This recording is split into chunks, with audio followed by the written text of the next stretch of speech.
क्या एक एक्टर बनने के बाद उसकी डिसएडवांटेज भी होती है? आपकी गरिमा को कम करके वो जीत जाए, तो इसमें आरोप प्रत्यारोप लगेंगे। मैं झूठी सिफारिश कभी नहीं कर सकता था। तो मुझे उसमें पता है कि अगर मैंने जाति बिरादरी की बात की जी, तो जाट के अलावा दूसरे मेरे विरोधी बन जाएंगे। जी, अगर मैंने दूसरों को समानता की वाली बात करी तो जाट मेरे विरोधी बन जाएंगे। अगर मैंने हिंदुओं का पक्ष लिया तो मुसलमान विरोधी हो जाएंगे। जी, अगर मुस्लिम के पक्ष में कोई बात की तो जो कट्टर हिंदू हैं वो खिलाफ होंगे। संजीव बालियान के पक्ष में लिखा तो टिकैत के और हरिंदर वाले लोग खिलाफ होंगे। कोई भी आदमी, लिखना बहुत आसान है, मैं कहता हूँ मुंह के सामने खुला आसमान है, कुछ भी तो कह सकते हो आप, किसी को भी कह सकते हो, कौन रोक देगा? रोक देगा तो लड़ाई होगी। जी। लड़ाई होगी, कानून वो करेगा, फिर सजा मुकर्रर है। क्योंकि मैंने काम किया भी है। अभी उत्तर कुमार के साथ मैंने जितना काम किया है उससे ज्यादा काम मैं दूसरे लोगों के साथ भी काम कर चुका हूँ। प्रताप धामा के साथ बहुत काम किया है, मोनू धनखड़ के साथ बहुत काम किया है। हम ईश्वर से कामना करेंगे और बेस्ट विशेस। शुक्रिया, और शुक्रिया। ये जो हमारा पॉडकास्ट हुआ आपके साथ, आपने अपने जीवन की जो पूरी रूपरेखा है, सब कुछ निचोड़ के हमें बताया, उसके लिए आपका फिर दिल से हमारी टीम आपको धन्यवाद देती है। बहुत-बहुत धन्यवाद। और अभी मैंने आपकी इंस्टाग्राम प्रोफाइल में बहुत ज़्यादा देखी है, तो उसपे राजनेताओं के साथ अक्सर, और मैं घर पे भी देख रहा हूँ अभी, तो क्या कभी चुनाव लड़ने का मौका आपको मिला कि लड़ना नहीं चाहा? मेरी बहुत इच्छा थी कि मैं भी चुनाव लड़ूं, जो लोगों की डिमांड है, जो लोगों के साथ समस्याएं हैं, उनको दूर कराऊं, लड़ूं सिस्टम के साथ, अधिकार हो मेरे पास। जी, मैं विधायक बनूं या सांसद हूं और उनके जो अधिकार हैं जो पूरे नहीं होते उनके लिए लड़ूं। मैंने देखा कि सांसद और विधायक बनने के लिए आपको चुनाव लड़ना पड़ेगा, और चुनाव लड़ने के लिए आपको वोट मांगनी पड़ेगी। और वोट मांगने का मतलब है आपकी 7 पीढ़ियों ने क्या क्या कर रखा है विपक्षियों द्वारा, उसमें नमक मिर्च मिला के सामने, जनता के सामने पेश करना कि ये आदमी जो आपसे वोट मांग रहा है कैसा भी हो, इसका घर परिवार तो ऐसा रहा है, इसके यहाँ तो एक मतलब बेफिजूल की चीजें करके, ताकि आपको वहां पे आपकी गरिमा को कम करके वो जीत जाए, तो इसमें आरोप प्रत्यारोप लगेंगे। मैं झूठी सिफारिश कभी नहीं कर सकता था। मुझे, और हमने तो आपको वोट दिया, अब हमारी सिफारिश क्यों नहीं करेंगे, भले ही वो किसी को मार के आए, जी, जी पुलिस में कहो कि इसे छोड़ दो, मैं कहता छोड़ कह दूंगा यार, ये तूने मारा किसी को, जी, मैं ये काम नहीं कर सकता। अभी फिर एक लूट खसोट भी हो जाती है, जी देखो वोट चाहिए तो इस आदमी को, ये थांगी है, इतनी वोट दिलवा देगा, इसको दो 5 लाख रुपए, इसको दो 50,000 रुपए। मैं बिक नहीं सकता था, किसी के सामने झुक नहीं सकता था, इसलिए मैंने राजनीति का वो लाइन छोड़ दी। और सिलेक्शन मेरा कोई करेगा नहीं, क्योंकि उन्हें पता है कि अगर तुमने इसे सेलेक्ट कर भी लिया तो कल को ये उंगली तुम्हारी तरफ भी खड़ा कर सकता है। जैसे राकेश टिकैत और हमारा उस पार्टी को बनाने के बाद होता है कि आप ऐसा क्यों कर रहे हैं, जो उनके सॉफ्ट चीजों में कोई उंगली कर दे या उन्हें नुकसान पहुंचा दे, तो उसे वो क्यों अपने साथ रखना चाहेंगे। मुझे दुश्मन पता है कि अगर मैंने जाति बिरादरी की बात की जी, तो जाट के अलावा दूसरे मेरे विरोधी बन जाएंगे। जी, अगर मैंने दूसरों को समानता की वाली बात करी तो जाट मेरे विरोधी बन जाएंगे। अगर मैंने हिंदुओं का पक्ष लिया तो मुसलमान विरोधी हो जाएंगे। जी, अगर मुस्लिम के पक्ष में कोई बात की तो जो कट्टर हिंदू हैं वो खिलाफ होंगे। संजीव बालियान के पक्ष में लिखा तो टिकैत के और हरिंदर वाले लोग खिलाफ होंगे। अगर उनके संजीव बारे के में खिलाफ लिखा तो संजीव के लोग मेरे खिलाफ होंगे। हुँ, संगीत सॉन्ग के खिलाफ लिखा तो उसके लोग मेरे खिलाफ होंगे। तो मुझे पता है, लेकिन मैं फिर भी लिखता हूँ।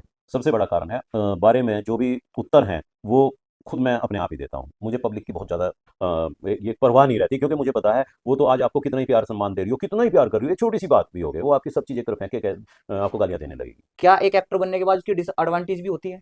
बहुत ज्यादा। कुछ इसके एग्ज़ाम्पल किस तरह देखो, का चीज़ें फेस एक, करनी पड़ती है? अगर आपके पास बहुत ज़्यादा फैन फॉलोइंग हो गई है, एक तो आपसे वो जो उन्होंने अपने दिल में आपकी जगह बना रखी है, उससे अलग आपकी छवि नहीं देखना चाहिए। जो जी, भी एक छवि आपने क्रिएट कर दी, अगर आप उस छवि को तोड़ रहे हो या उससे अलग काम कर रहे हो, तो आपसे वो एकदम से छिटक जाएँगे। निजी लाइफ़ है, प्राइवेट लाइफ़ है, वो पूरी तरह प्रभावित हो जाती है, फिर आप अपने लायक नहीं हो।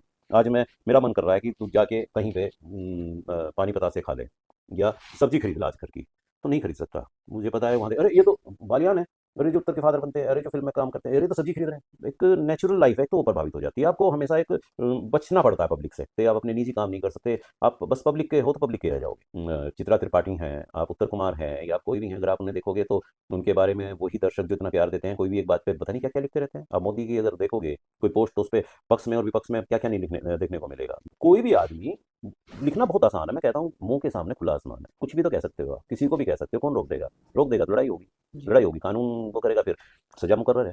बिना कुछ करे भी फँस जाओगे। 2025 में आपकी बहुत सारी मूवी आने वाली है, उनके लिए आपको बेस्ट विशेस हमारी टीम की तरफ से, कि उत्तर कुमार के पिता की छवि लोग उसे एज ए एक्टर देखें, एज ए डायरेक्टर देखें, एज ए प्रोड्यूसर देखें, उसके लिए 2025 में लोगों के लिए क्या आने वाला है? पहचान तो बनी गई है भाई, ये उत्तर कुमार के फादर का रोल करते हैं। जी, तो जितनी उत्तर कुमार की फैन फॉलोइंग है, वहाँ तक मेरी भी रीच हो चुकी है। मेरे लिए एक अच्छी बात है कि अगर उनकी फैन फॉलोइंग 5 करोड़ लोगों की है, तो 5 करोड़ लोगों में मेरी भी पहचान है कि ये उत्तर के फादर का रोल वाह! करते हैं। मुझे फिर इस छवि में बांधने का मौका ना दें, या इस तरह छवि में ना बांध पाएं कि ये उनके फादर का रोल करते हैं, तो कहें अरे अच्छा अच्छा विकास बालियान है, इस पिक्चर में क्या जबरदस्ती उन्होंने एक्टिंग। जैसे जंजीर फिल्म में प्राण का रोल है, जी, कोई भी, तो मेरी एक ऐसी इंडिविजुअल पहचान होनी चाहिए, क्योंकि मैंने काम किया भी है। अभी उत्तर कुमार के साथ मैंने जितना काम किया है उससे ज़्यादा काम मैं दूसरे लोगों के साथ भी काम कर चुका हूँ।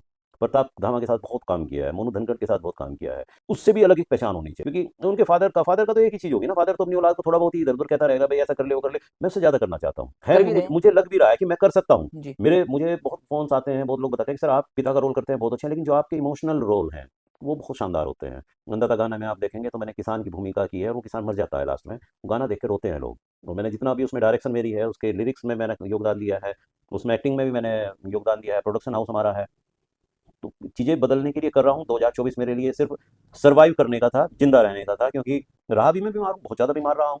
पेनक्रियाज कैंसर में मुझे ऑपरेशन बताया, ऑपरेशन भी मेरा, मैंने पहले तो सिंगापुर में एलिजाबेथ हॉस्पिटल में वहाँ करा डॉक्टर पून के यहाँ, फिर मेदांता में, अपोलो में, सब जगह ऑपरेशन भी सीरियस है। ऐसे करके यूं कट यूं कट यूं कट यूं पेट खोल के फिर आंखें एक साइड करके हार्ट और लीवर के बीच में से जाके पेनक्रियाज बाहर निकालनी होती है।